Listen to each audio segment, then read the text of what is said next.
I talk about $1 million, $10 million Bitcoin, one of their main critiques, genuinely, is that, oh yeah, but Luke, you're calling for the hyperinflation of the dollar and this and that, the other, that's the end of the world. And I think that a big role for the Bitcoiners is to help educate people stuck and enslaved in this self-induced fiat system. It's already different when compared to previous historical cycles. And as a Christian, Bitcoin is the one political movement, let's say, that I feel comfortable aligning myself to. Fiat money only survives and remains valuable on the altruism of human beings to say no to the very tempting button of printing new shares of money, printing new currency units, right? And now what I do is I help clients of mine increase their Bitcoin stack. For me, it's the only political movement I can have any passion of aligning myself with, because it's the one where I don't have to rely on having a lesser of two evils problem.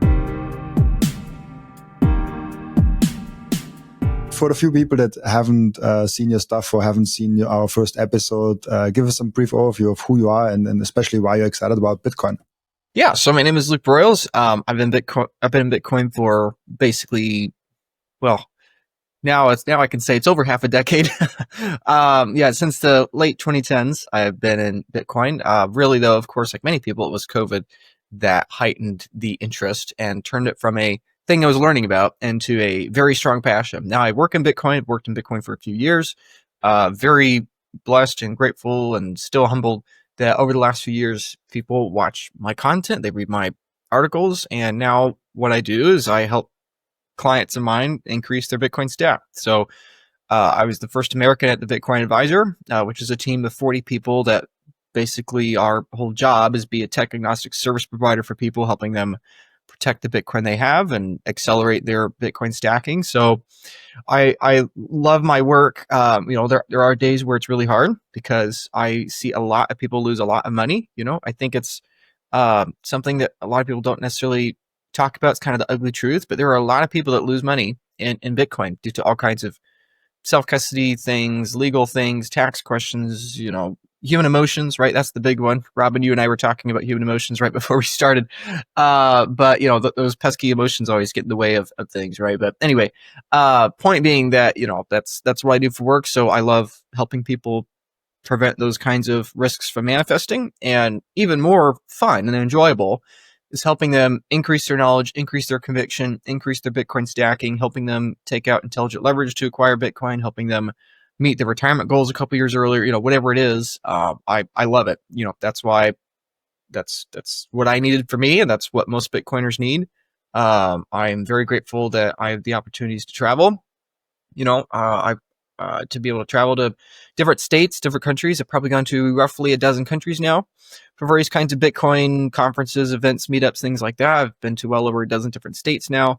I've met so many people in Bitcoin. I mean, and none of this is to brag. It's all just to put in context of like Bitcoin world is so much smaller than it feels like. I know, on the consumption side of things, a lot of people always tell me, oh, it feels so big, right? It's like every day there's like 8 new podcasts I want to listen to, and there's this and that, the other. And like, sure, yes, it can feel like it's really large, but I think the Bitcoin crowd needs to remember that, like, if you basically traveled for like 2 years nonstop, which is kind of what I did, like if you do that, you're still early enough to Bitcoin that you could meet pretty much everybody in Bitcoin.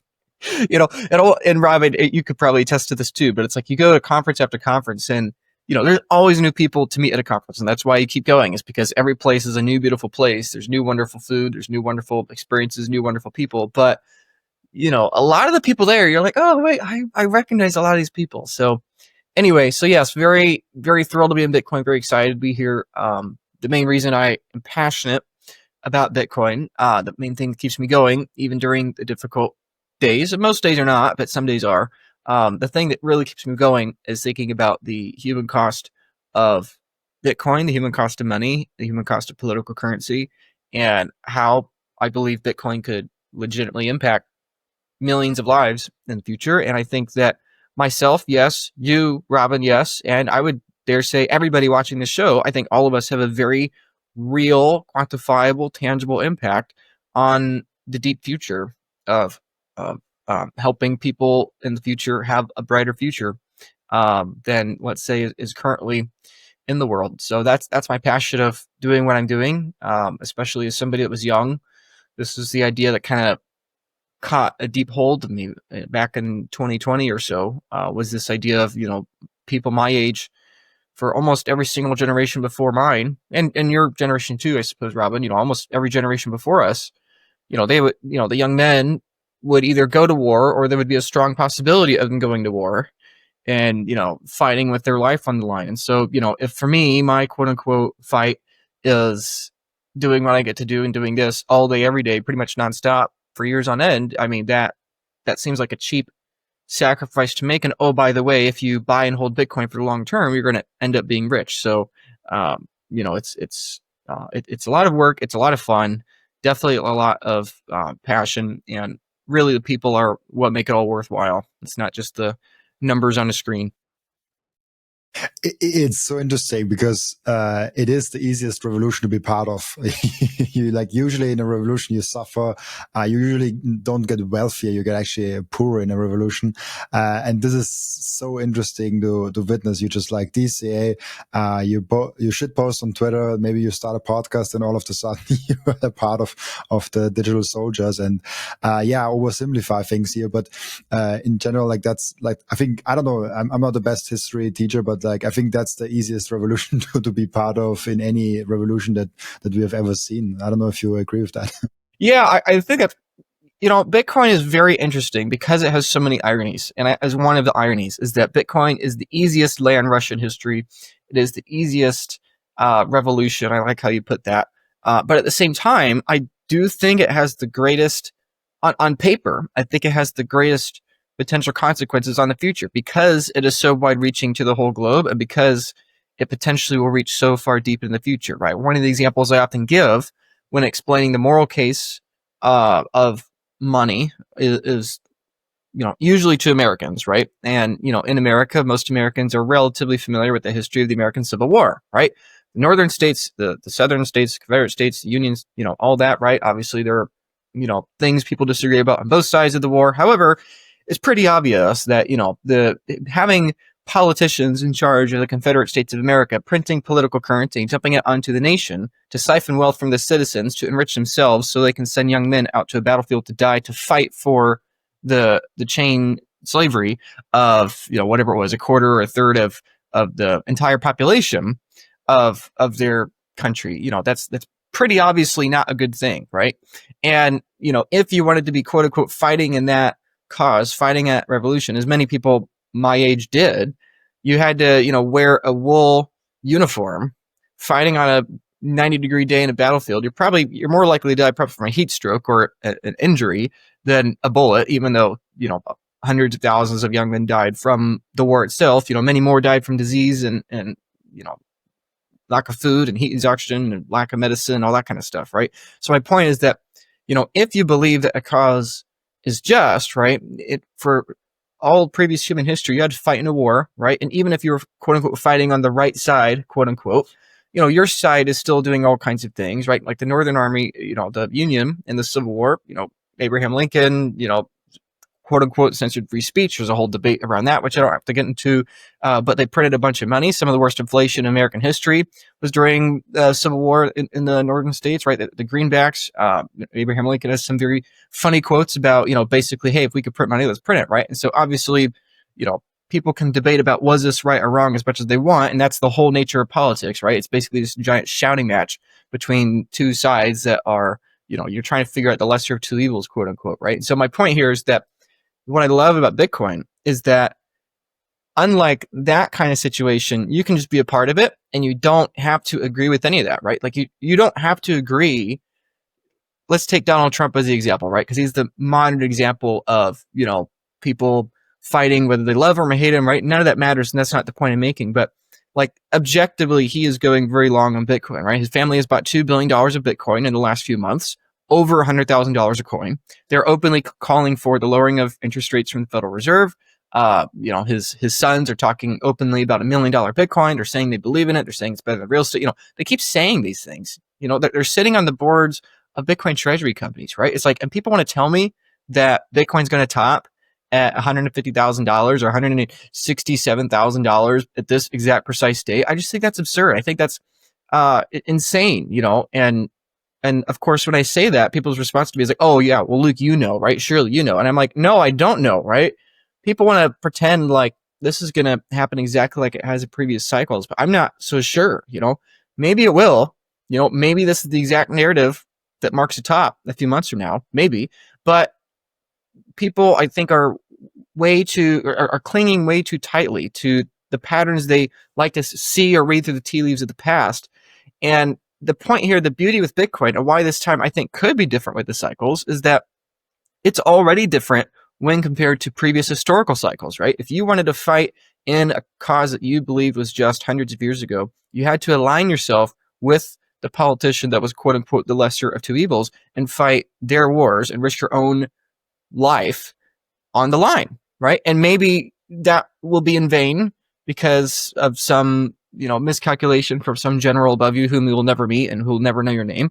Or maybe it won't be in vain, but still it's a very expensive cost to win the war, proverbially speaking, right? But with Bitcoin, you don't have to do that, right? I don't have to morally align myself with Trump to be able to fight on this orange front line that is Bitcoin, right? I don't have to morally align myself with the people that are anti-Trump, right? Like, for me, I'm a Christian, as you probably remember and know, Robin, and there's probably a lot of people watching know, and as a Christian, Bitcoin is the one political movement, let's say, that I feel comfortable aligning myself to, right? As a Christian, I believe that the actual things that matter are not of this earth, but beyond this earth, right? Like, to me, that's where my real heart and passion is, right?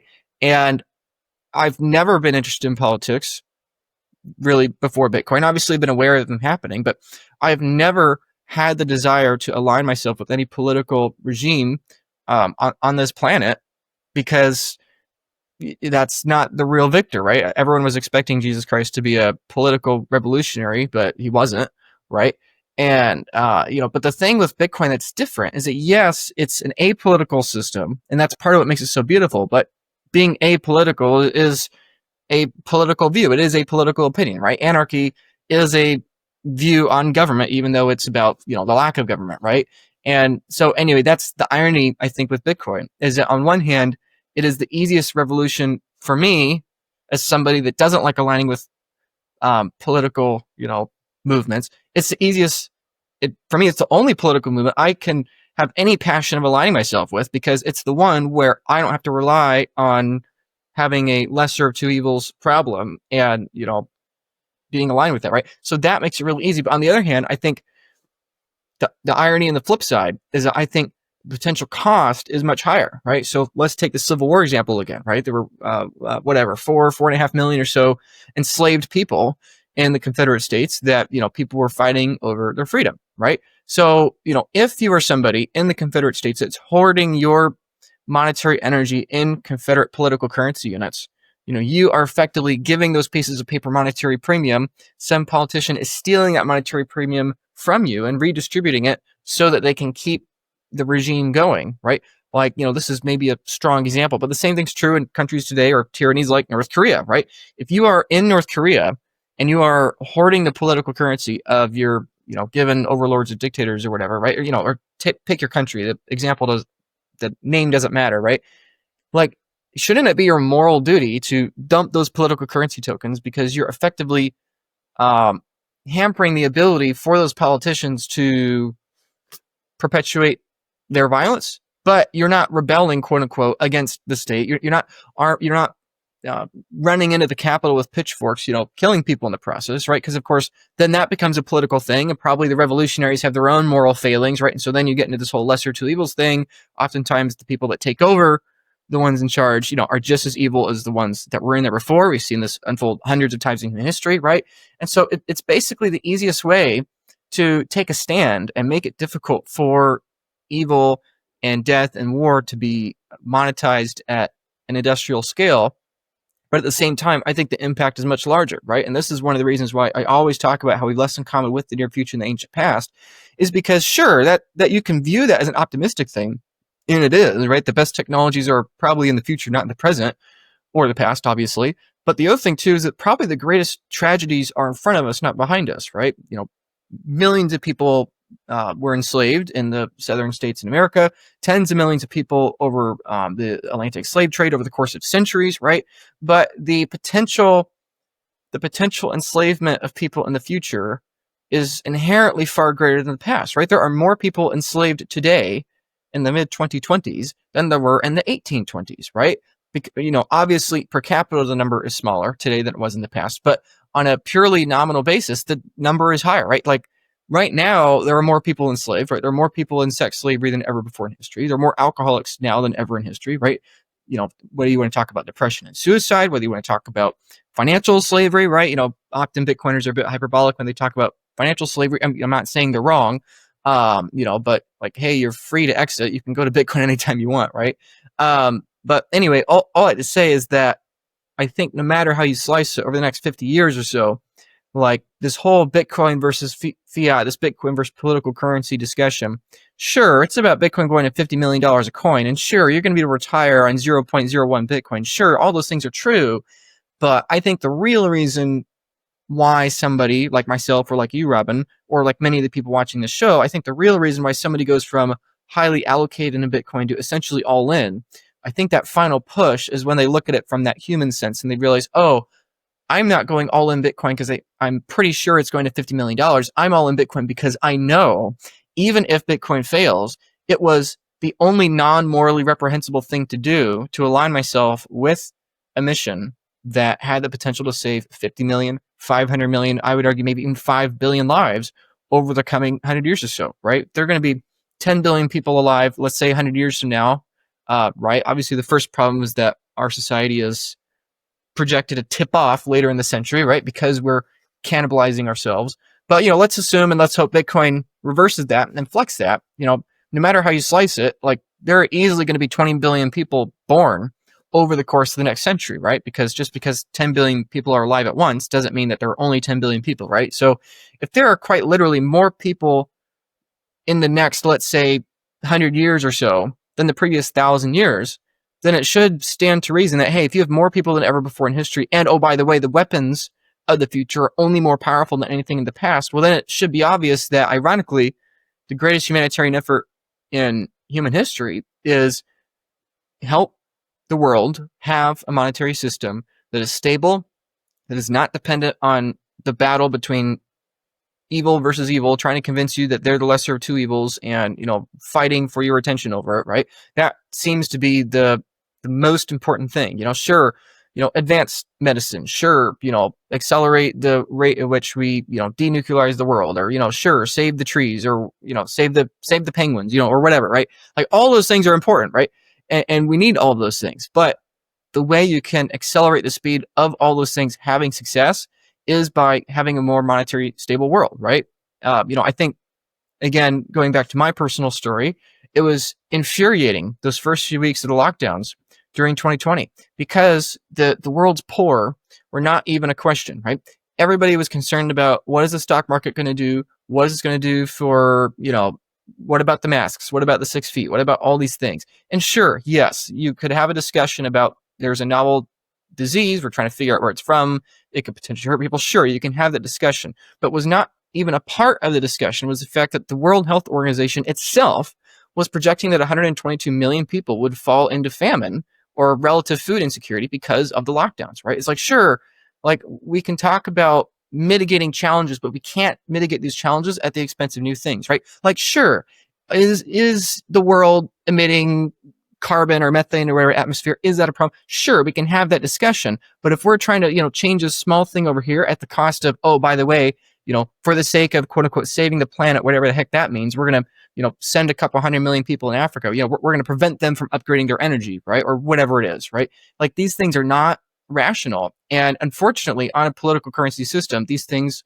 will only continue to accelerate, as everybody watching this probably knows, because if the money itself is information, if the money itself is fraud, then the information everywhere else and the fraud everywhere else has to grow at an annual rate of theft continually, right? Like we are essentially living in a global version of the American Confederacy of the 1860s, where we are monetizing and subsidizing a range of government institutions that are harvesting wealth from the world's poorest, giving it to the world's wealthiest for the sake of continuing this war machine, propaganda machine, energy constricting machine, right? And we're using all kinds of fugazi, all kinds of trivial issues and ignoring the large ones, right? And the scary thing to me with human psychology is that it's very easy to focus on the one unknown, but people neglect the things that are right in front of them, right? I meet so many in my work, I meet so many people that are terrified of quantum computers destroying Bitcoin, but they're blatantly ignoring the fact that they still have their Bitcoin on exchanges, right? Or an even more common one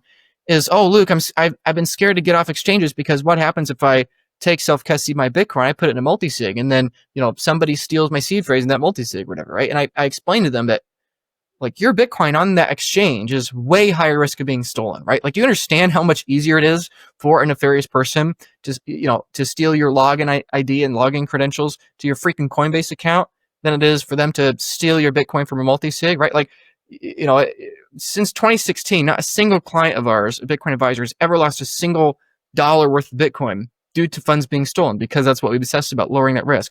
But I've seen already this year, let's say over the last 7 months, I've seen well over $15 million stolen from people that kept their Bitcoin on exchanges. Like, people are so terrified of the tiny unknown risk, they're willing to just tolerate massive known risk, and they're willing to ignore it, right? They're willing to ignore the risk of their funds being stolen while sitting on an exchange because they're terrified of their funds being stolen when they leave the exchange, right? We're so terrified of the small things that we'll just tolerate the things that are just normal, right? It's normal, Robin, right? It's normal that we have more slavery than ever we've had in history, right? It's normal that 800,000 kids a year are dying from lead poisoning. It's normal that we're not making as much progress in cancer treatments as we possibly could have. It's normal that we have all of this seed oils, infecting the population, right? It's normal that we have had less in common with our future and our past, and that all of human history, people have been hungry or had a calorie deficit, and now here we are, where the larger health problem in America is obesity, not a lack of food. And globally, we make enough food for 10.5 billion people, yet somehow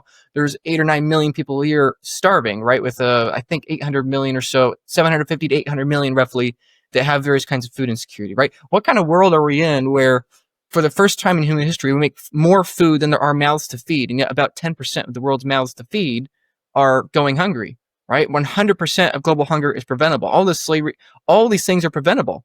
I genuinely think that the human cost of political currency is tens of millions of lives a year, right? Let's say 50 million people are dying a year, or maybe let's even say 20. Let's say 20 million people are dying a year that don't need to die from reasons that are fully within our control, right?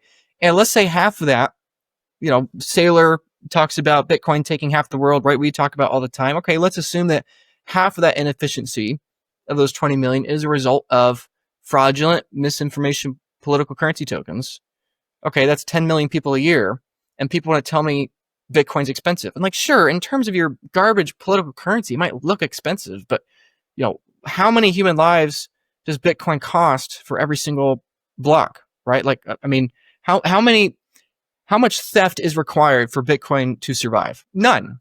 No theft is required for Bitcoin to survive, right? Is there a non-zero human cost to Bitcoin? Maybe there is. Maybe I've not found it yet, right? Maybe there is a human cost to Bitcoin using electricity and, whatever, right? Maybe there is, but I really doubt it. I don't know what it is. I've obsessed over this for a long time. I think most Bitcoiners would agree with me, but I know that it's not 10 million people a year, right? And I know that as Bitcoin continues to scale, I know with high confidence that number is not going to grow, right? And so anyway, I'm going on like 3 different rants here, but the point being that, yes, that's the irony with Bitcoin, is that it is the easiest revolution to join because you don't have to die and bleed on some Virginia battlefield and hope and pray that maybe you had a positive impact on changing a few hundred lives, right? You can just buy sound money, hold that sound money for a long period of time, watch you buy your time back, and quite literally, you're probably going to have a very real impact on 100 lives in the future, right?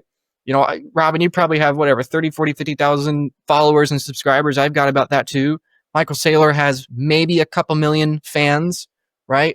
The Bitcoin subreddit has 7 million people. Seyr has 4 million followers on Twitter, right? Like, there's 4 to 5 million addresses with 0.1 Bitcoin. Like, I don't think you can make strong case that there are more than 10 million people in Bitcoin right now that are seriously stacking, right? I don't think you can make the case. Maybe you can with 5 million, but you can't with 10 million. Definitely not with 100 million, right? And so if this digital orange war that we're fighting, that's basically World War III, just 30 years in the future, if this war we're fighting potentially could reduce the number of preventable human deaths by roughly 1 billion people over the next 100 years, right? Which is probably conservative, right? I think if right now the human cost is 10 million a year and we're looking at 100 years, yeah, that's a billion people, right? And keep in mind that there'll be more people in the future, and as fiat continues to destabilize, the risks of the future grow. So point is that if there are only 1 million people or 10 million people advancing Bitcoin in the world right now, and potentially the second or third order effects of our actions, 80 years from now, is that we prevent some war, we prevent some famine that on its current trajectory right now is going to happen. I think it's totally reasonable to say that quite literally Bitcoiners are not only, making number go up, but in effect, I think we're preventing needless death of human life. Will we be credited for it? No, probably not, right? This podcast will be forgotten in 50 years. Sure. Like none of this will be credited. And it's not about that. It's never about that. It's about your moral conscience. And so anyway, that's why I do what I do. And I think it's why a lot of people watching the show and they're into Bitcoin are doing what they do. Like they know they're probably not going to remember for this, right? Like, and that's fine. That's okay. Like we're all going to die anyway. Surprise. But you do it. You go all in Bitcoin. You get out of cash. You do it because you can't sleep at night if you don't, because of everything I've said. There was a lot in there. There was a lot of interesting things, but I want to get to the last point you said, because it's really interesting to think about how many people are there in Bitcoin that actually understand Bitcoin. We know roughly, okay, there's 50 million accounts that have some sort of Bitcoin allocation, maybe in Coinbase, or there's different numbers out there. But just because you have, 2,000 euros in Bitcoin doesn't mean that you have any clue about Bitcoin. So the number of who truly understand Bitcoin, maybe how many people have ever bought some sort of self-custody device, a hardware wallet, a metal backup, any of those, what is the aggregate number of people doing that themselves? What is the aggregate number that of people that have read at least one Bitcoin book or have at least seen 3 different Bitcoin podcasts? I don't know if this is a lot. So I would be surprised if it's over 1 million. I think it's under 1 million, but that's also just guessing from my side.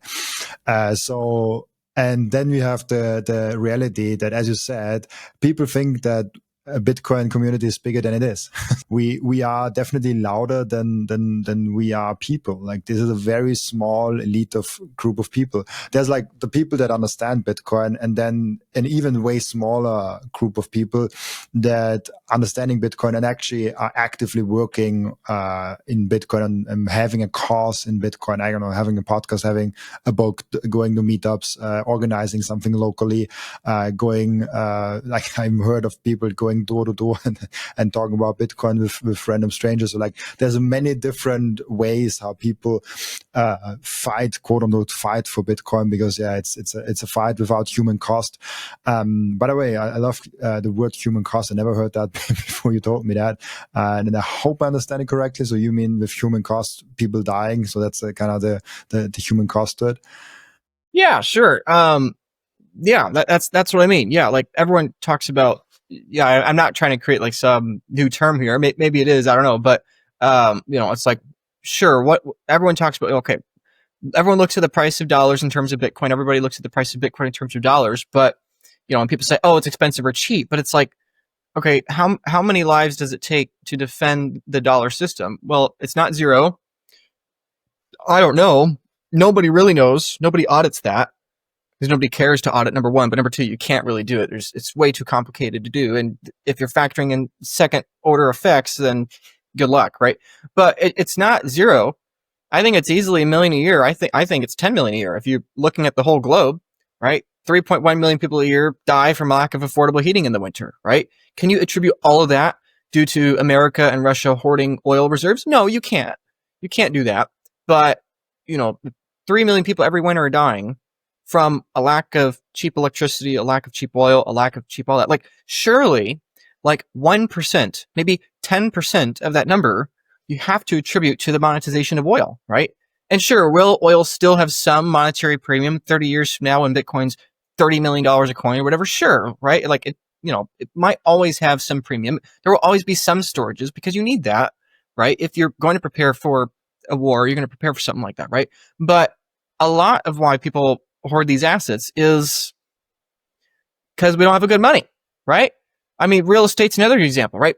everyone talks about, oh, Luke, why are you talking about billions of people being born in the future? You know, they love to lecture me in the comments and say, yeah, but the UN projects that global populations are going to trend down, blah, blah, blah. It's like, well, yeah, that in itself is a problem, right? Like, how many people are not going to be born? How many people, elderly people, are going to live and die alone in the last couple of decades, right? This is going to be a crisis in many parts of the world, right? You know, apparently in South Korea, apparently in Japan, apparently in certain parts of Europe, right? It's like people are not going to have as many kids, or they're just not having kids.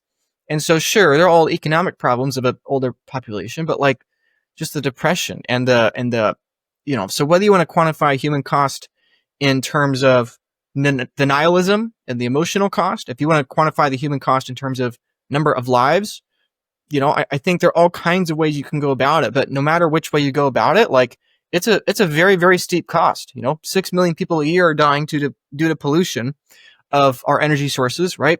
Does Bitcoin fix all of that? No, of course not. There's always going to be a non-zero number, right?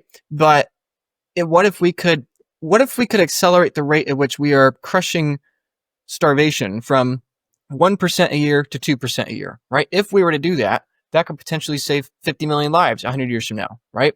What were to happen if, let's say, right now 6 million people are dying a year from our energy, you know, waste, right? Everybody wants to talk about climate change, but nobody wants to talk about, like, well, sure, you could talk about climate change, which is something in the far future, something that probably will have the technology to mitigate, you know, assuming you believe that, assuming, you know, that's a whole debate. I'm not going to get into that, but it's like we're so terrified, like I said earlier, of that thing that's unknown, that feels like it's outside of control. It's like, hey, let's just put that aside. Let's focus on the fact that, you know, millions of people already every single year are dying because we don't properly contain our waste materials, right? We don't properly contain those things, right? So much of, you know, modern illness is purely preventable, right? You know, obviously you could talk about the food, you could talk about, you know, unaffordable healthcare, you could talk about the housing crisis, you know, you could, as many people watching this video probably have done, in 100 hours of Bitcoin podcast. Like, you can go any rabbit hole you want. You can debate about it as much as you want. The point is that it's a very high cost,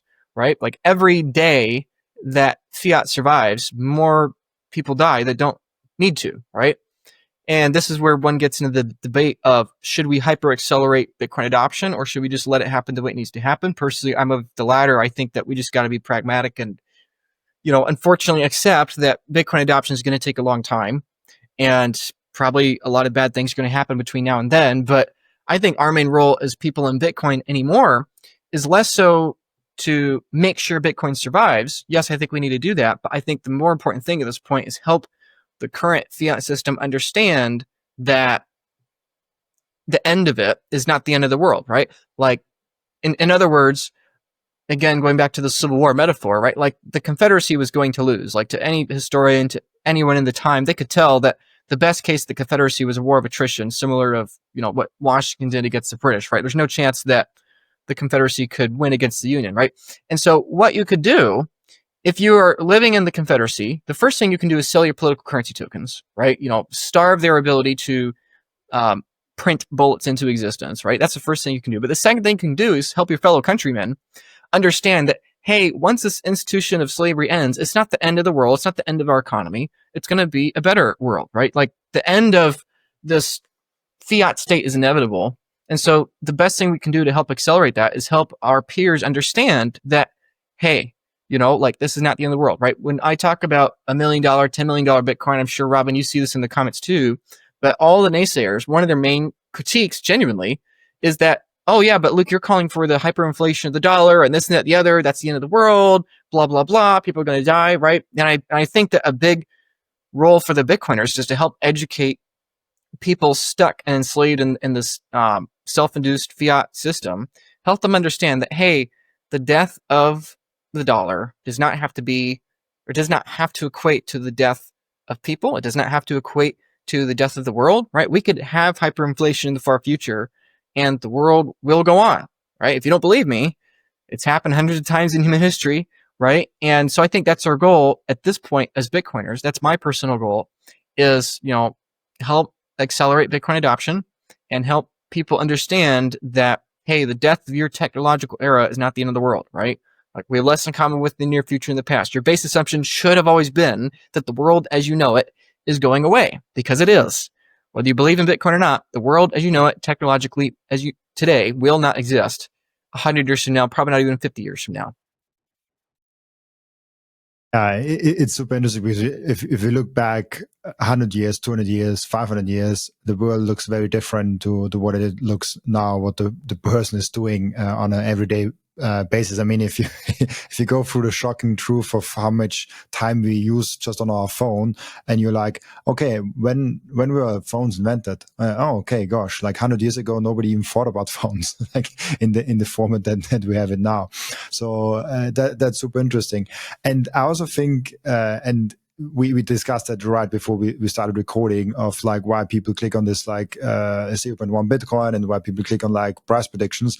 I think there is some really important thing in there. I think we have this, where I'm going with this is we have a lot of people that don't understand Bitcoin. Like almost all of them, all of the people don't understand Bitcoin. They only get Bitcoin either through, oh shit, I'm getting super rich with that, or oh shit, I have a huge pain. And most people don't have that pain. And most people that listen to that, I see that geographics, they're like mostly from the US, Canada, Australia, European Union. Like they don't have the massive pain of they are politically fought on and they need to save in a very sovereign money. Like all my friends tell me, oh, why do I need self-custody? Like my bank is working fine, so my exchange also will work fine. So most people in the Western civilization, most people that listen here come in for Bitcoin because, number go up technology. And I made yesterday actually a presentation where I talked about the three main things that you benefit from Bitcoin. Is the first is wealth, the second is the freedom, and the third is the community, culture, mindset, value, and all those things. And the super interesting thing is they come in because Bitcoin is such a huge opportunity wealth-wise. But this, the Trojan horse to that is the freedom. They're like, oh yeah, I can now transact with Luke whenever I want. I can, nobody can prevent me from getting paid from everywhere in the world. I can just launch a website, put Bitcoin payments on there, and don't even have to tell any fiat organization from that, because I don't have to touch fiat. I don't have to touch a bank account. I mean, a random example, how are they called? The Airbnb of Bitcoin, AirBTC, I think they're called. They're completely Bitcoin only. And there are many other examples that are just like, no, we only accept Bitcoin and we only pay in Bitcoin. And this is massive, where I do see a great value just gaining wealth, but the second order effect of freedom, and then the third order effect of, hey, you attach yourself to the network and become a community member, and you benefit from the collective culture and value mindset. That's huge. Like that benefit. I'm a child of that. I've been my first Bitcoin conference was not even 3 years ago. It was like 2.5 years ago. It was not that long ago. My first podcast launched like 2 years ago. Not even 2 years ago. 1.5 or something like that. And I benefited massively from that. Just giving the community my podcast, and they're like, "Hey, we want to give you money for doing that. Hey, I want to listen to that. Hey, can I have this?" And I'm like, oh yeah, like if you really put a proof of work out, if you put value out there, the community really wants that, because we all benefit from that. We all benefit from giving value to each other. And I've never seen that. Like I'm very young, as you are, and I haven't worked in many other industry. I only worked in IT security before. But nowhere in my world and nowhere else. And I talked with also people that are over 60, over 70. I had people on the podcast that are almost 80. And they also said it's one in a kind. Like they have never seen that in their life, this community and that revolution. So I don't know if there's a question. It's just a random rant that I had because of your rant. But I think it's important to get Bitcoin out there. That's the whole point.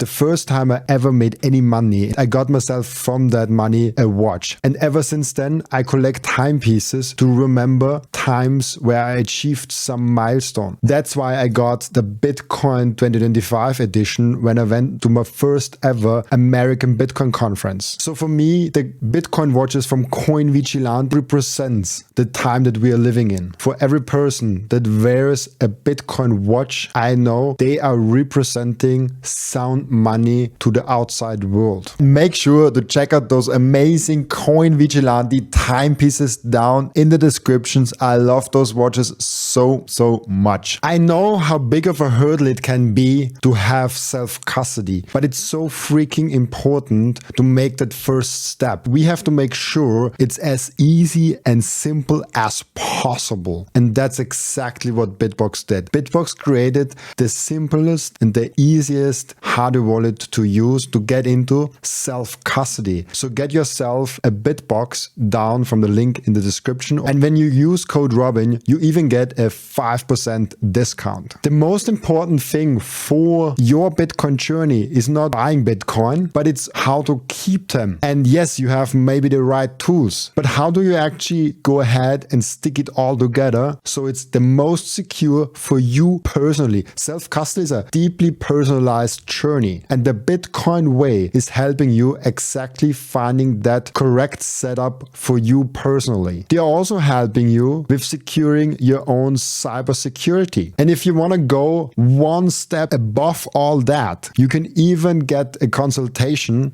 for a Plan B residency. Go to thebitcoinway.com/Robin and you will get a 30-minute free consultation. I want to tell you about something very special to me. It's called Microseed. If you hold your Bitcoin in self-custody, and you should, you know how critical it is to secure your seed phrase. You should not have them on paper. You should not have them on anything else than titanium. With Microseed, you can engrave your 12 or 24 word seed phrase, the entire seed phrase, onto a 1-inch small washer. Yes, just one washer. All 24 words on that one washer. You can hide that thing everywhere. And even better, you don't need to buy a new kit every time you have to get a new wallet. You can make unlimited backups because Microseed is not selling the washer. Microseed is selling the device that stamps the washer. So you get the full kit with the device, with the washers, with the hammer, with everything you need to get started today. And you can make with that unlimited amount of backups. Go now to microseed.io. Again, that's microseed.io to get your last backup tool you ever need. Yeah, but like you were saying, most people only care about the number go up.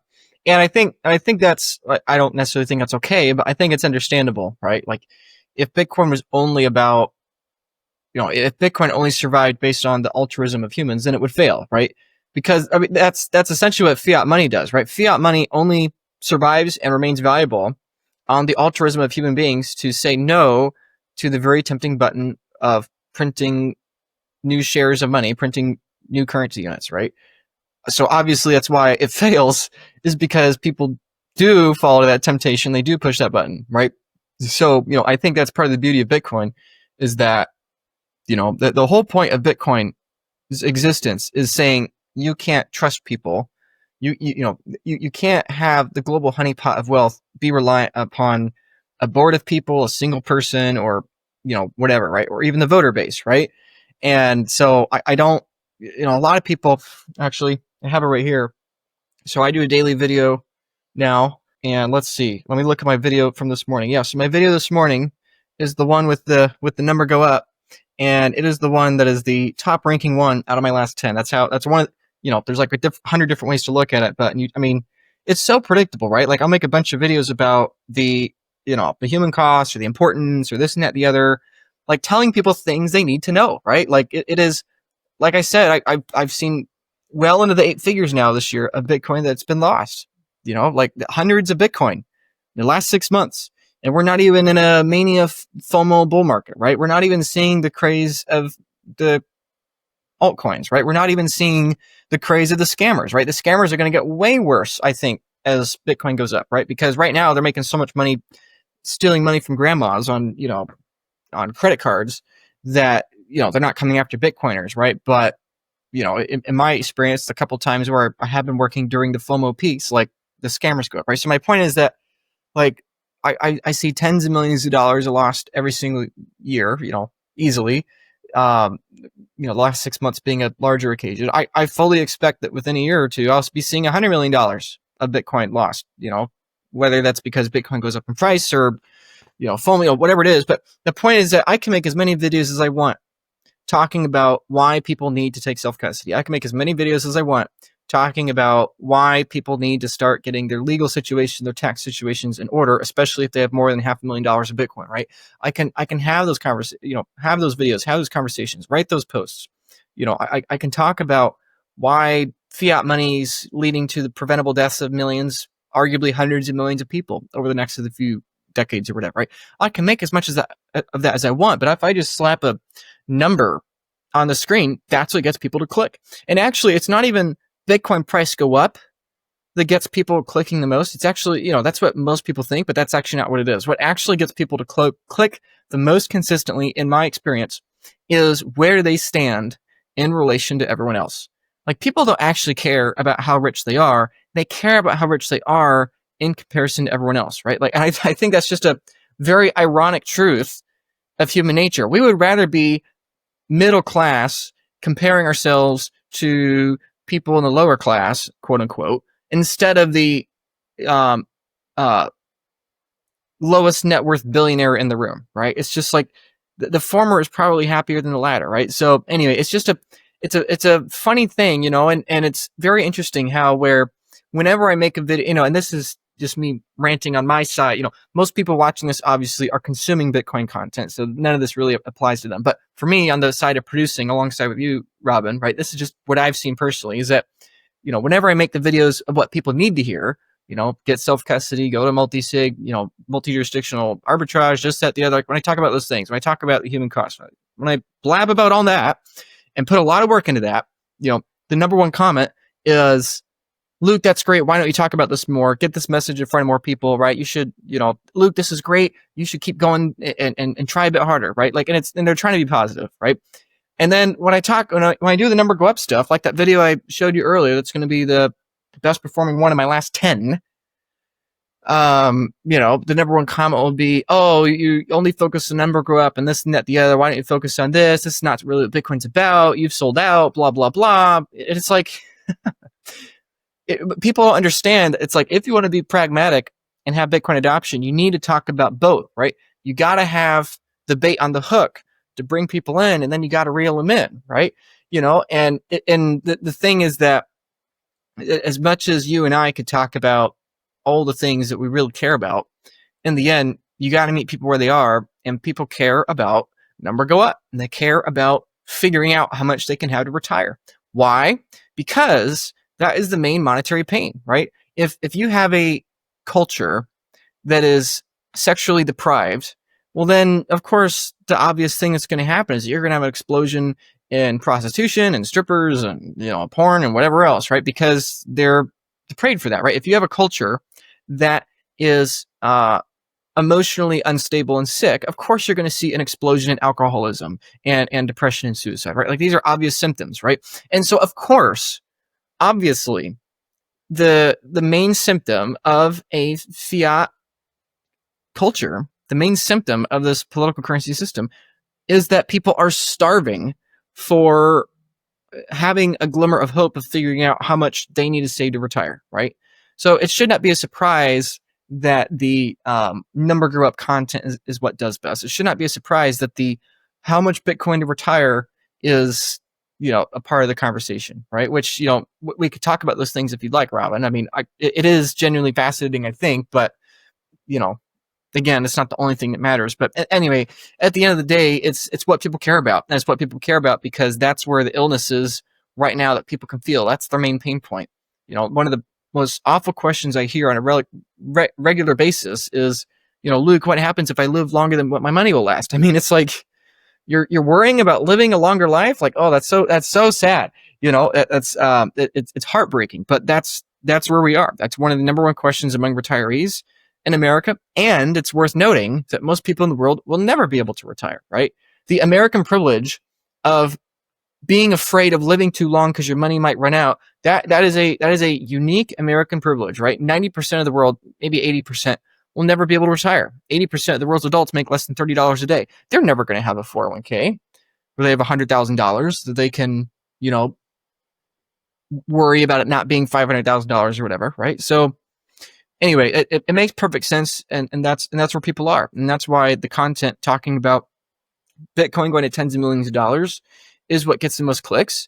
And and I do genuinely believe these things. I think that's the distinction of where I do my best to not cross that line when it comes to, let's say, sensational engagement. That's where I try to not cross the line.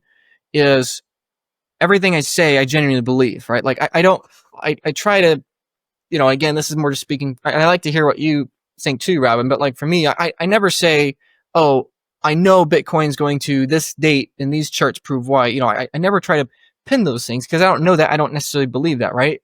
But the things I do say are like, yeah, I do think Bitcoin's going to hundreds of millions of dollars a coin. I do think that in nominal terms, obviously, but in real terms, I think that too, if you wait long enough, and I do think that 1% of the Bitcoin is going to be enough to retire on.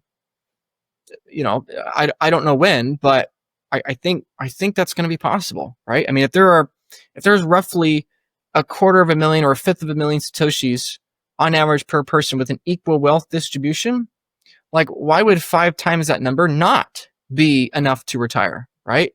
Like I think that makes total perfect sense, especially again because we've less in common with the future and the past. The other thing we have to keep in mind here is that AI is accelerating, the world's automation is accelerating, robotics is accelerating, and the majority of labor hours are in front of us, not behind us, right? And this is something I think people are really underestimating with robotics and AI, is that the AI does not have to be better than humans. The robots do not have to do things better than humans. They just have to be more economically efficient, right? My time is finite. I'm painfully reminded of that every day.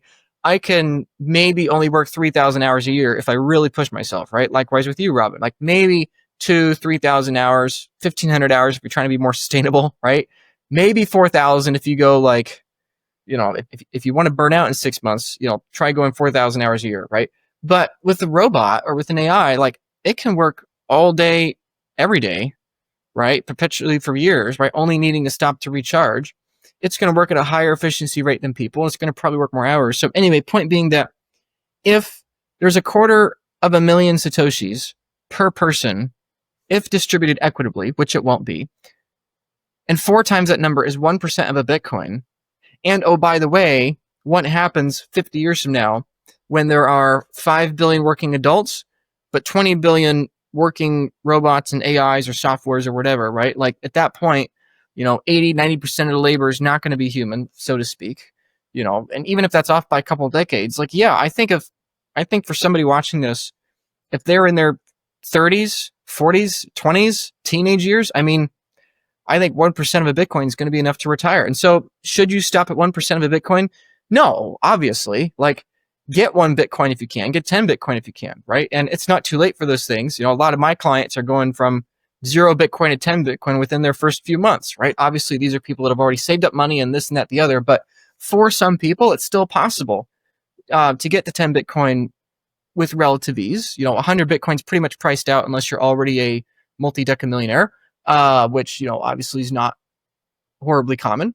But, even for the average person, I think it's still possible to get to 1 Bitcoin, half a Bitcoin, even if you only get to 1/5 of a Bitcoin. That's still a 1/5 of a Bitcoin, 0.2 Bitcoin, or let's say 0.21, because that's a more fun number, right? That's 1/100 millionth of the network, right? It's like 1/100 millionth of owning the future 20 years from now. It's like, yeah, I think I'm going to be able to retire on that, right? Because there's way more than 100 million people in the world, right? So, 1/5 of a Bitcoin, 0.2 Bitcoin, that's 20 times a million sats. A million sats is 4 to 5 times the number of Satoshis for the average person. The internet took 30, 40, 50 years to reach the level of adoption it's reached. Bitcoin's accelerating a little faster than that. So, if Bitcoin takes even if it takes another 30 years to, become a significant percentage of global wealth. Like, anyway, point is that I think no matter how you slice it, like any amount of Bitcoin you're buying today, like you're gonna be fine. You're gonna be able to retire. But yet, all the same, we keep clicking on this content because we feel like it's too good to be true, because we've been stolen from so much with political currency, right? Like people with 10 Bitcoin will still click on the video saying all you need is 0.1 Bitcoin to retire, right? Even though they have an amount 100 times that, like they will still click on that video because we have been emotionally traumatized and emotionally damaged by this fraud of political currency. It's that we just can't help ourselves. As much as we would like to think we care about, oh, I'm going to watch this video by Luke Broyles about the human cost of money, or, oh, I'm going to watch this video about, the philosophies of freedom in Bitcoin, or self-sovereignty. That it's like, we don't, at the end, like, just the brutal truth is that we really just don't care. And that's the beauty of Bitcoin, that it tricks people into caring, right? And so people can complain about clickbait as much as they want, but Bitcoin itself is clickbait, right? It clickbaits you in your own self-incentives, and haha, bait and switch, guess what? Now you actually care about other people too, right? Or you always cared about people, but now your interests aren't in conflict with their interests, and everybody can win because this is not a zero-sum game. And by the way, political currency is the opposite form of clickbait, right? You do political currency because it sounds like the easy route, but it turns out it's actually the hard route, So anyway, just more ramblings, I guess. But yeah, it's just very interesting how, and in 10 years, this is going to be totally different, right? In 10 years, people are going to be talking about 1 million Satoshis is the new goal, right? Eventually 100,000 Satoshis, I think, will be the new goal, right? Even though, it's 250,000 Satoshis per person. Like, I do not think most people will ever have 100,000 Satoshis. I think a couple decades from now, like, people just starting into Bitcoin will, say, hey, I can buy 50,000 Satoshis right now. I can DCA in another few thousand sats a month or whatever, and maybe I'll get to 100,000 sats in a day. Like, I genuinely think that's where this is going, because I don't think the math, I don't think the math suggests otherwise. These Bitcoin treasury companies have amassed almost 1 million Bitcoin. Maybe they can get up to 4 or 5 million Bitcoin over the next few years if they really push hard. But then, okay, what if America wants 1 million Bitcoin, right? We have whatever, 200,000 coins or so, 91, 92,000, whatever it is, have to go to Bitfinex, assuming that we actually follow through with that, right? I mean, like, where are those 1 million Bitcoin going to come from? Maybe the treasury companies, you can speculate against that. Maybe somewhere else, you can speculate against that. Maybe a lot of it's paper. We don't know, but the point is, we do know that most people are never going to have 250,000 sats. Most people, I think, are never going to have 100,000 sats. And so the only reason we keep clicking on the videos with a $10 million Bitcoin price or 0.01 Bitcoin help you retire, the only reason we keep clicking on that is because that is meeting people where they are. And where people are that they are disenfranchised and they're stolen from and they're emotionally traumatized by a political currency system with a massive human cost. The people's drive to click on the number go up videos is a symptom, an inevitable, obvious thing that's the result of the human cost of political currency, right? So anyway, I think the irony is that people can complain on my videos about the human cost of money, but the reason why people aren't watching this and they're watching the number go up is proof that you're wrong and that actually there is a massive human cost. It's because we're our whole lives we've been traumatized by this, and thankfully now we have Bitcoin, where in time more and more people realize that they don't have to be traumatized by this. That's super interesting, and actually sums up a lot of my thoughts that I have around that topic, because I do play a lot with those titles. I do it with 0.1 Bitcoin. We recently had some retirement calculator on where we talked about 1.9 Bitcoin. And the truth is, it depends on your time frame and it depends on your situation. So, and I get many different comments saying, like, if I put in 1.9 Bitcoin, a kid in India sitting there and watching and saying, hey, I can never get to 0.1 Bitcoin. That's out of reach for me. And then when I put 0.1 Bitcoin in there, someone, a Pratt in New York, says like, oh, that's laughable. Anything under 10 Bitcoin and you're a poor person. And I'm like, oh yeah, it's very extreme, but it depends so much on the time frame and on the context of the person. So any title like that is just to provoke a click, and then in the video it's more context. And I see a lot of people also, I mean, that's just me rambling as a creator, that clearly haven't watched the video and still commenting, which is really funny, because you sometimes read in the comment, yeah, you haven't watched the first 5 minutes even. Like you clearly, you either completely didn't understand what we were saying, or you just didn't watch it. So it's super interesting, because those are the people that complain about why we do those thumbnails, but at the very time they're clicking on those thumbnails and giving the algorithm the signal that they want to see more of those.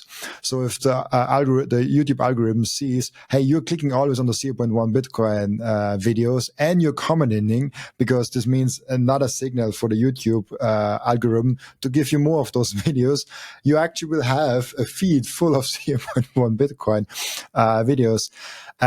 Funny enough, when I look at my YouTube feed, I don't have any of those videos because I don't click on them. Like, I watch other stuff, but I produce what I liked, what I think my audience would like. I'm audience driven always, with titles, with thumbnails, with the content.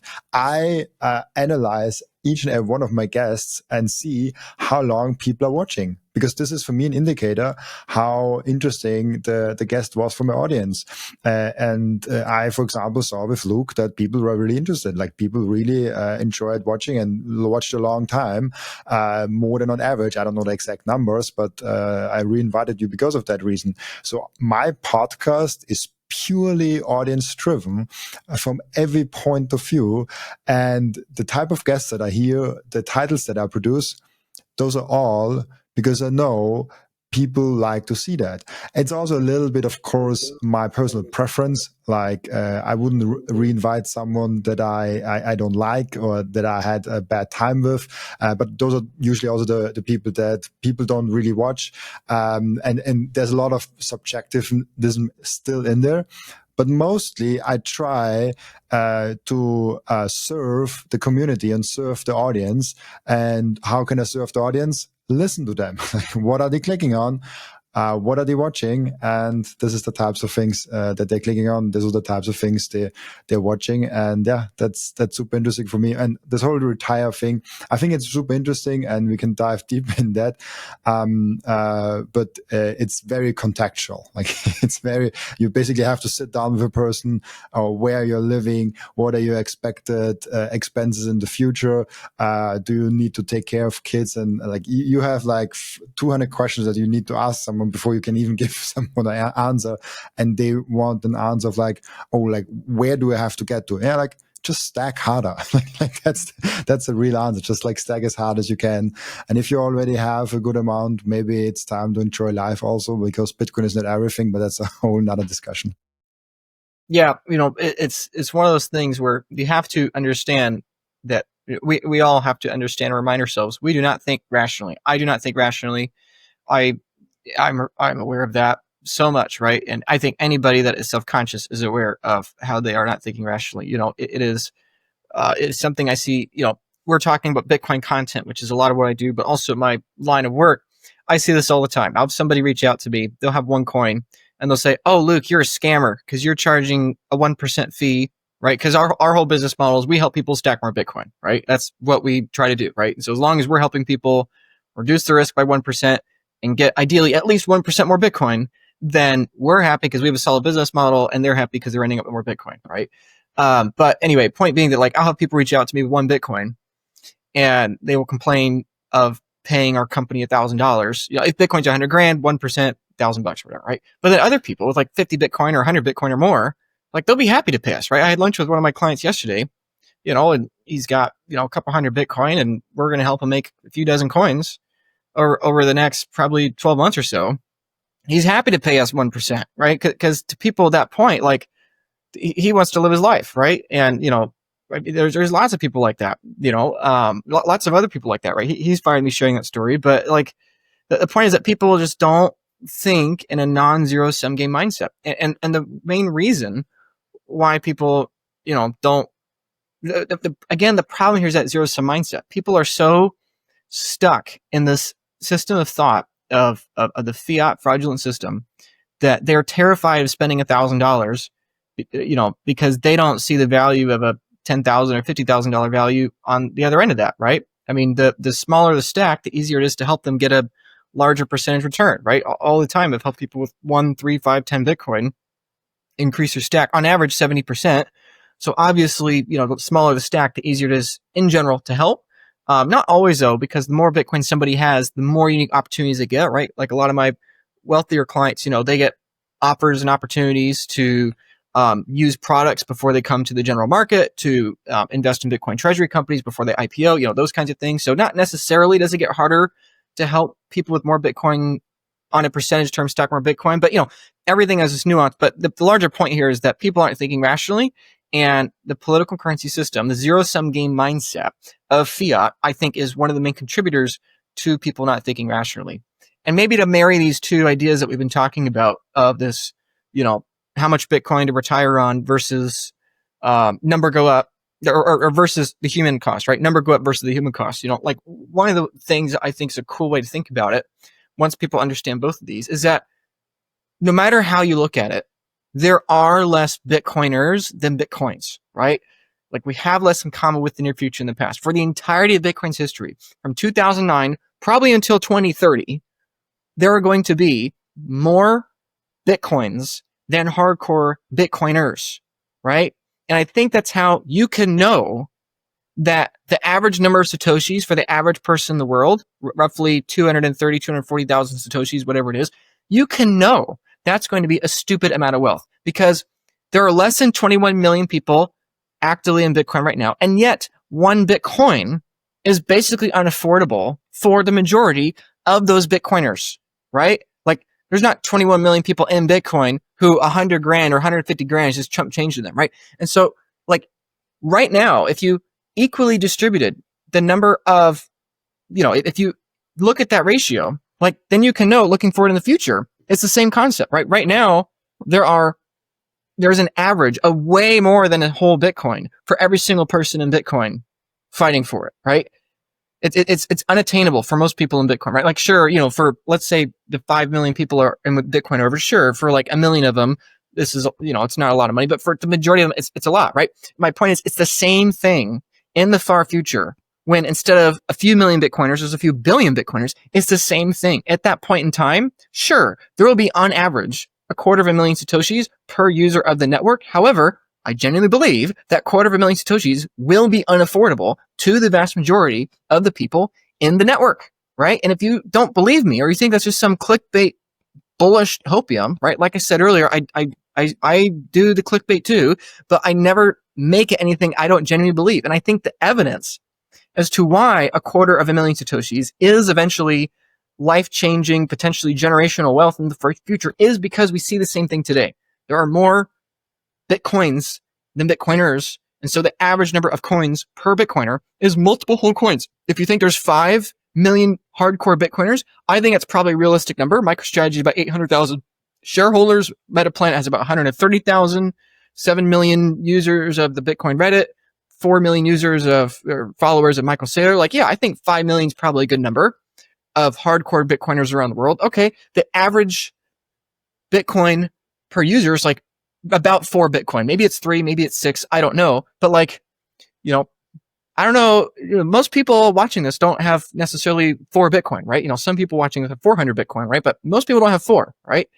And so we can know that about the future because we already see it today. And the other thing that I think is really cool to think about is that, let's say over the next 100 years, Bitcoin helps prevent the needless death or loss of 21 million lives, right? I think that's very, very attainable, right? If right now the human cost of political currency is 10 million people, right? Let's say the total number of people dying that don't need to die is 20 million a year. That's probably reasonable. Let's say half of that's fiat money, 10 million. Okay, let's say Bitcoin helps reduce half of that. Okay, that's 5 million lives a year over the course of 100 years. That's 500 million people.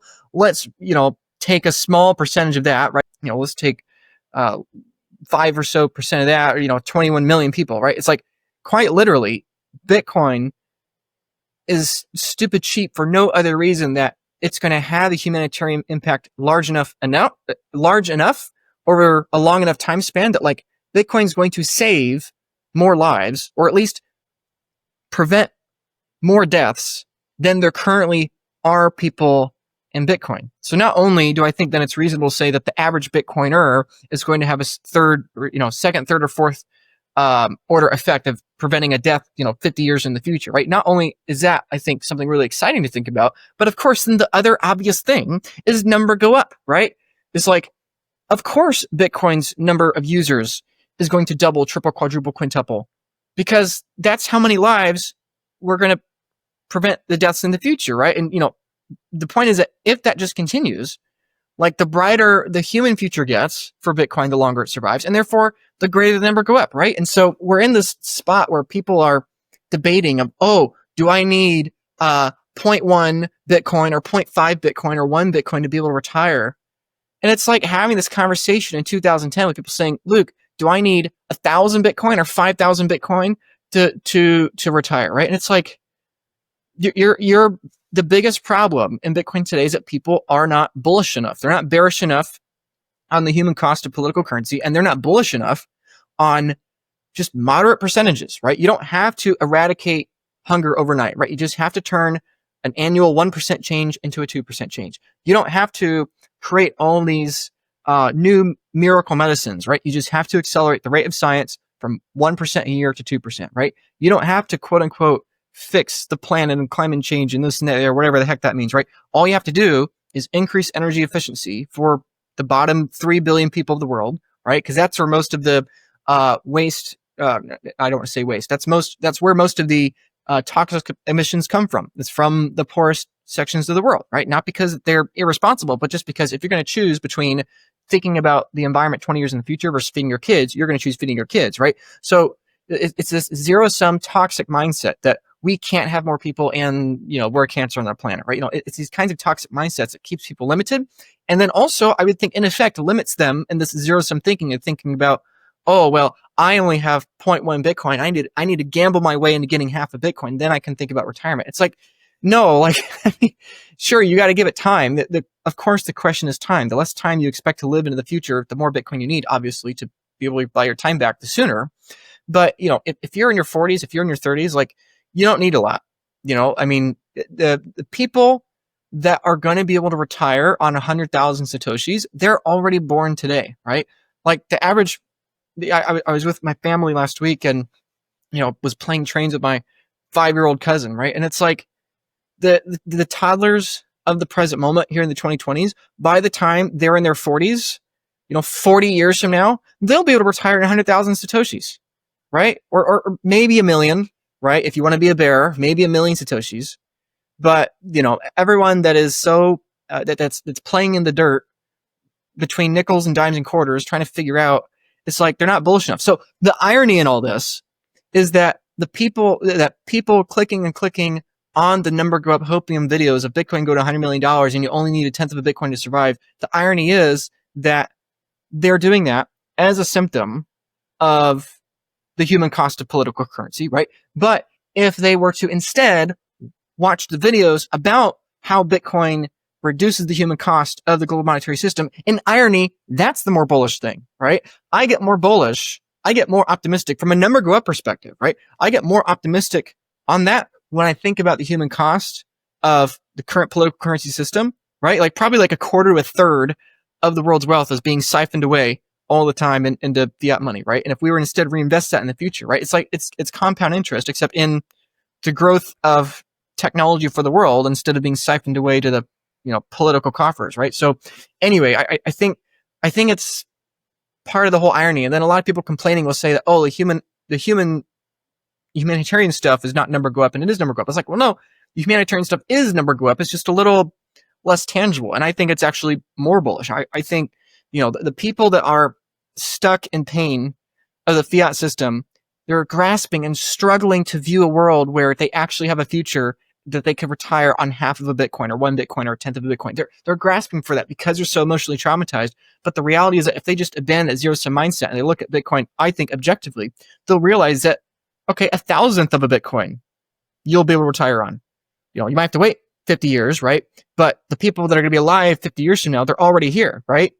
Like, you're worried about generational wealth. Let's say you have one Bitcoin and you're worried about your grandkids having generational wealth. Is that one Bitcoin going to be enough? It's like, are you kidding, right? You got 20 grandkids, leave them each 1,000,000 Satoshis. Okay, that's a fifth of your Bitcoin, right? I mean, with one coin, right? And a lot of people, that have these very kinds of concerns have 10 Bitcoin, 50 Bitcoin, 32 Bitcoin or 100 Bitcoin, whatever it is, right? So anyway, it's very interesting. And I think that if somebody wants to marry that number go up and that human go up element, I think that's one of the ways to look at it, is that there are more Bitcoiners today than there are Bitcoins. That period of time is ending, right? We maybe only have a few years left, right? And people look back at that first, 20-year period, let's say 2009 to 2029. That was a weird period where Bitcoiners were more scarce than Bitcoins. But then in the future, when there are billions of people chasing 21 million Bitcoin, then obviously it's the complete opposite. And I think that is your litmus test to know that the average number of Satoshis for the average person in the future, that is inherently on the high end, because already in the present moment, it's on the high end. And so anyway, I think that's one way to look at it. I think the other way to look at it is that if Bitcoin can prevent 21 million deaths over the next 100 years, then that there alone is 21 million more users to the Bitcoin network, aka number go up, that aren't currently here. And that if we don't advocate for Bitcoin, are never going to be here, because human life is worth infinitely more than any number of Satoshis or numbers or hashes or whatever on a screen. I 100% agree with everything you've just said. That was a great rant. Like I loved it a lot.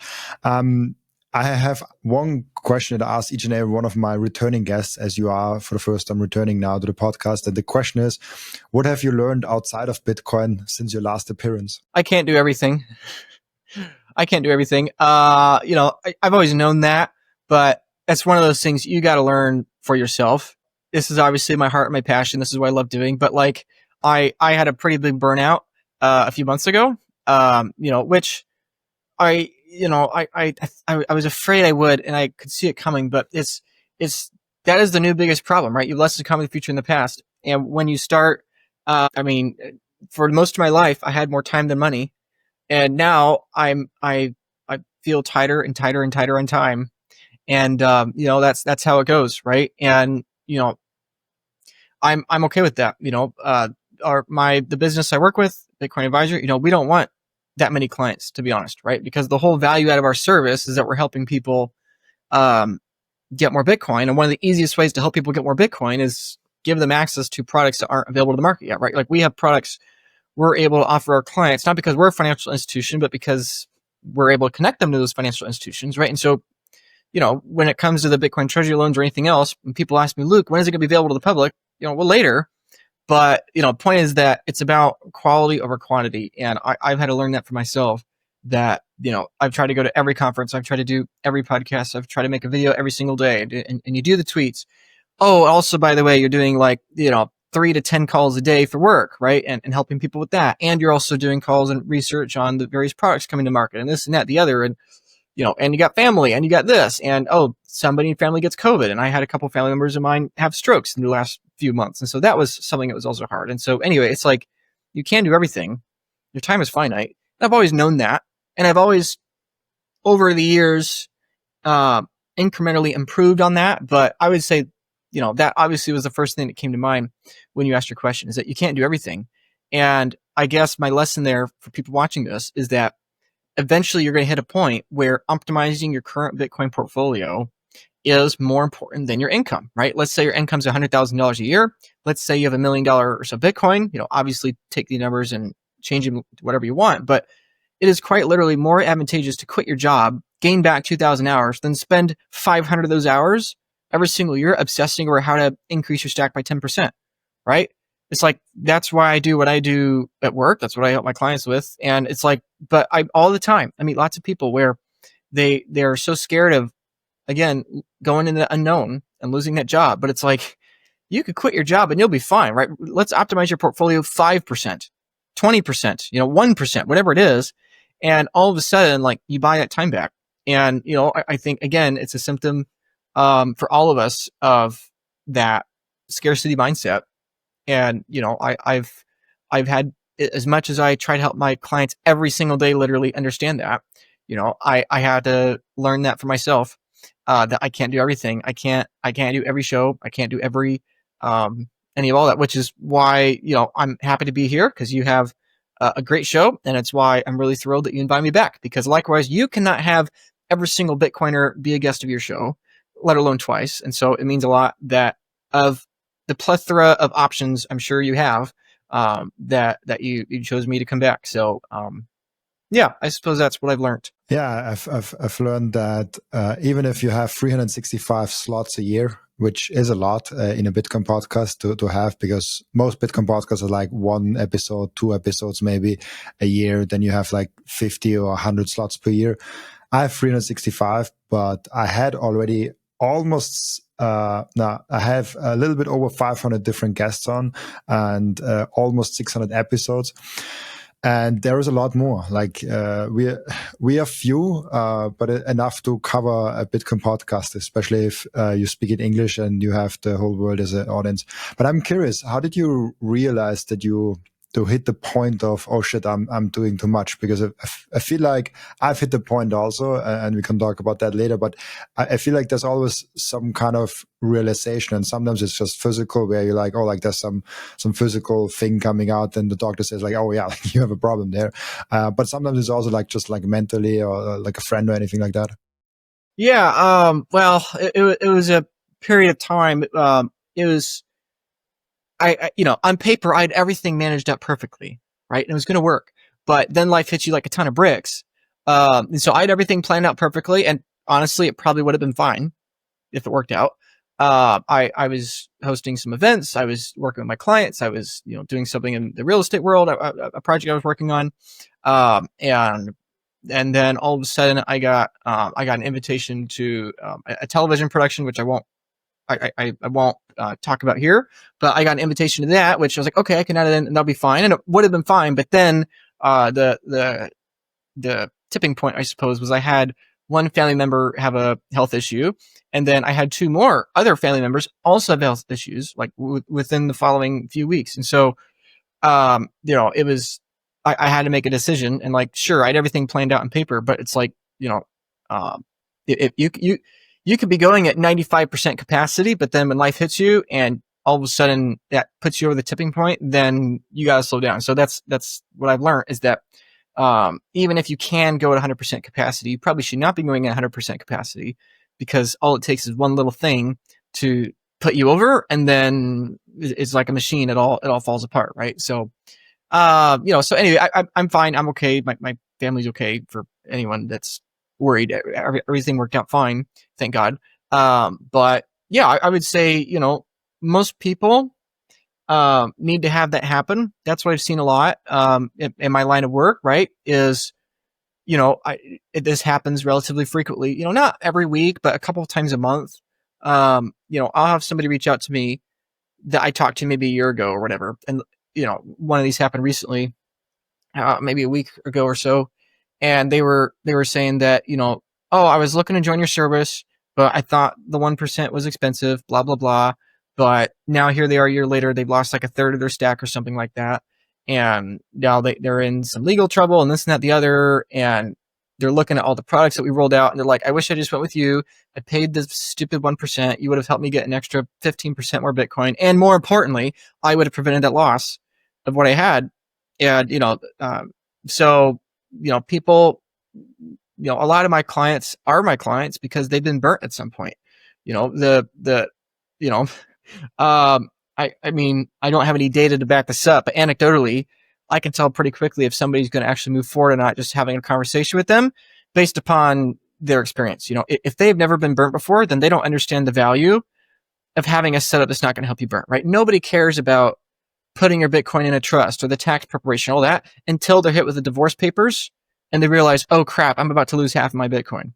Nobody cares about, oh, I need to take self-custody and this and that, the other, until the exchange is going down, or like actively, right? Nobody cares about, oh, what's the value of maybe getting access to a product early in the market, until they realize that, oh, wait, this company just released this product. They're only taking, the first, whatever, 500 applicants or whatever. It's like, Oh, and I wasn't in that list. Oh, bummer. I got to wait another 3 months. And what if Bitcoin goes up in those 3 months, right? Like, people don't understand the true cost of things until they've hit it once or twice, and I've had that a few times now over, the last 10 years or so I've been working. There have been a few moments, a few periods of time where I've just overworked myself. And, that's always a risk I've known. That's a risk I have to be comfortable with. And, honestly, it will probably happen again, and that's okay. Most people don't work super hard because they're afraid of hitting that burnout point, but it's like, it is better to work super hard.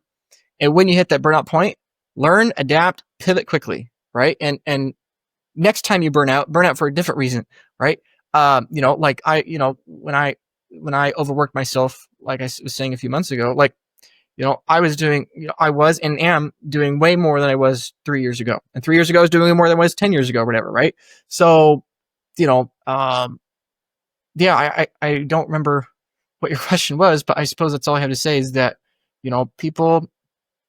people need to go through their moments, and people won't come to Bitcoin until they have their pain moment. People won't upgrade their Bitcoin security until they've had a pain moment. And for different people, it's different. Like some people, they lose $100 of Bitcoin, and then all of a sudden now they understand they got to take it seriously, right? For some people, they have a very low pain tolerance. Other people, very high pain tolerance. But one way or the other, I think people need some degree of pain to actually put two and two together. Whether that means losing Bitcoin they currently have, or that means realizing they just missed out on some opportunity cost that they could have had. Yeah. I'm a big proponent of the 20s of someone's lives are here to find your limits and what you are capable of, and going there. I think because with 20 you can come back. You can do a lot of things. But we have come from very, very far already with the time. And we have an end routine, as you know, in the podcast, where the previous guest is asking a question for the next guest without knowing who the next guest actually is. And the previous guest asked you the question, what do you believe has been your most important impact to the Bitcoin network up until now? I mean, just the relationships, I would say, honestly. If I were to guess, I've maybe helped a couple hundred people go into self-custody, like maybe a couple hundred. My clients I help, I think that's probably the biggest impact. Well, it's different though.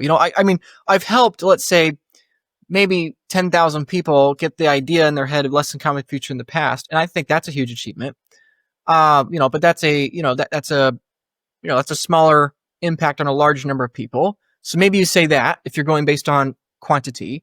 But, if you're going in the opposite direction, like, my clients, some of them have a great impact, like, one of my clients retired like a few years earlier than he was currently going to. He was going to be fine. He's going to retire anyway on his own. But basically me and the team helped him figure out how to retire a couple years earlier. We helped him get an extra, whatever it was, 10% more Bitcoin. And, he figured out how to do it. We helped him, so I don't really know how to answer that. Do I go with the quantity answer of, oh, this is what has had the most impact because that feels good for my ego? Or is it,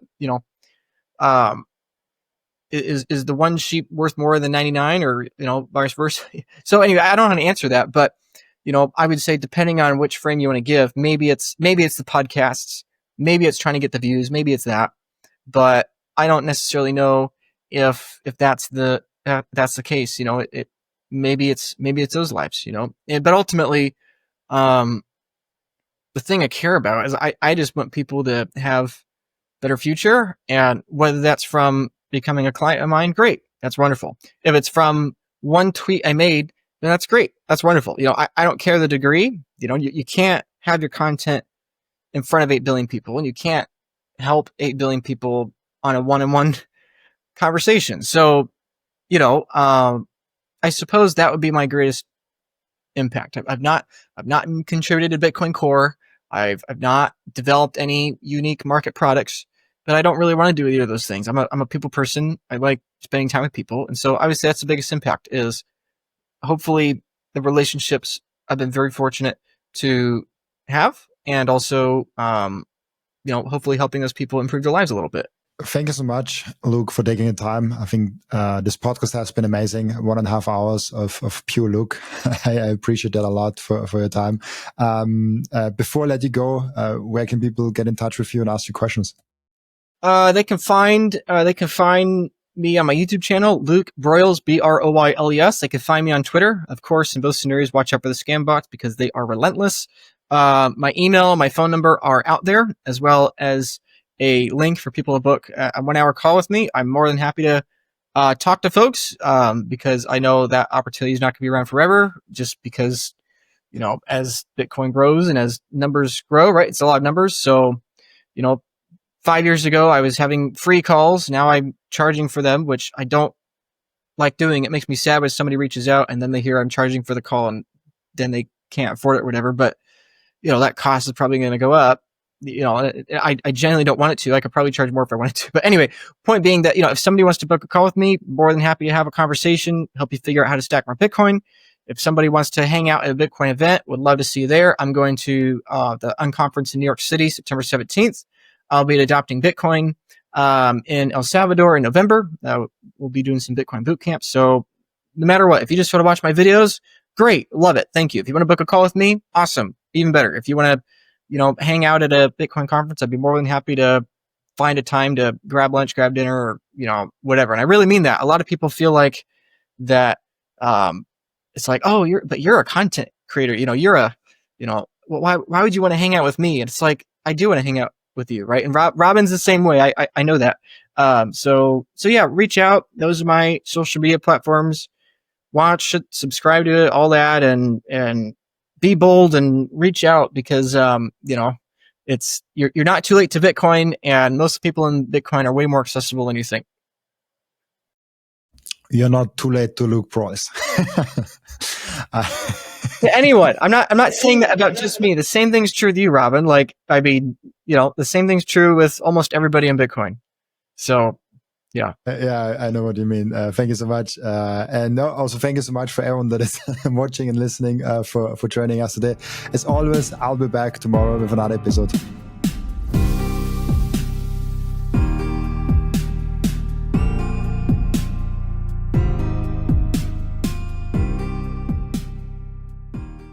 This content is for educational and entertainment purposes only and does not constitute financial advice.